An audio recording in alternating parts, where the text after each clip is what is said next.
Today's postcard is from East Lancashire, a small town that has the descendants of Roger Bannister, had a lot to do with the Lancashire witches, and is a very sleepy town that is now reinventing itself. We're in Barrowford.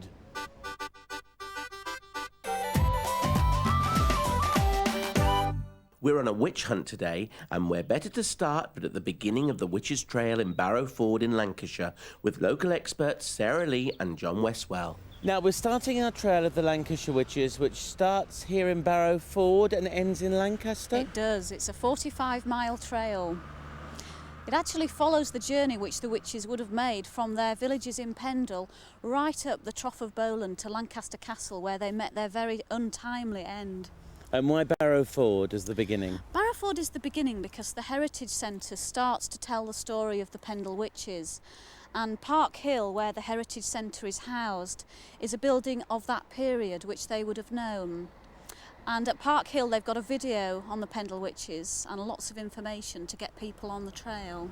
Right. Now, name the villages that would have formed part of this spooky tale. Right.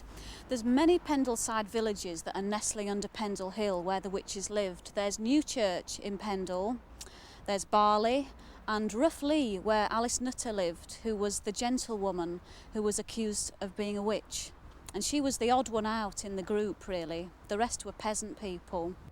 I just love the different coloured stones on this, John. You've got sandy gold, you've got rose pink stones here on this house. Where does it all come from? Well, it's all quarried locally, and there are two main quarries in the village that were used. The pinky coloured stone comes from about a quarter of a mile away, and it was probably floated down the nearby river on a raft. The sandstone comes from the hillside just at the back of the house. Would this house have known the Lancashire witches? The family probably did, because one of their relatives, Nicholas Bannister, was involved in the trial of the initial questioning of the witches in 1612. So he was a sort of cousin several times removed, but he was related to the Bannisters that lived here. Right. And probably the story would have been current at that time. The name Bannister keeps cropping up when we talk about this house and inside here, and there is a very famous descendant. That's right. When the Bannisters left in 1750, the family moved to Trawden, and it was there that Sir Roger Bannister was born, the first man to run the 4-minute mile, of course. And he is a descendant of the Bannisters that lived at Park Hill, and he has been back on a number of occasions, most recently a couple of years ago. He's been involved with a number of openings. This room, for example, is known as the Bannister Room. Oh, this actual room we're in. He came here in 1983 when we'd completed a lot of renovation work to open the room.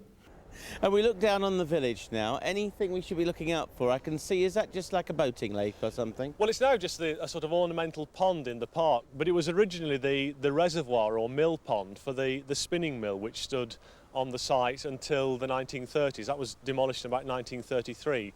And it was powered by water that was taken from the weir on the river just opposite where the house is at Park Hill, and then run down to feed the water wheel which drove all the spinning machinery.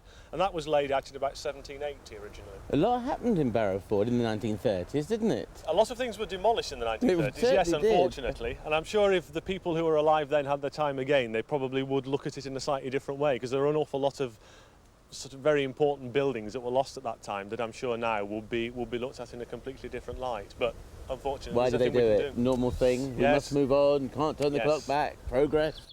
Those cottages were built as weavers' loom shops in the 18th century.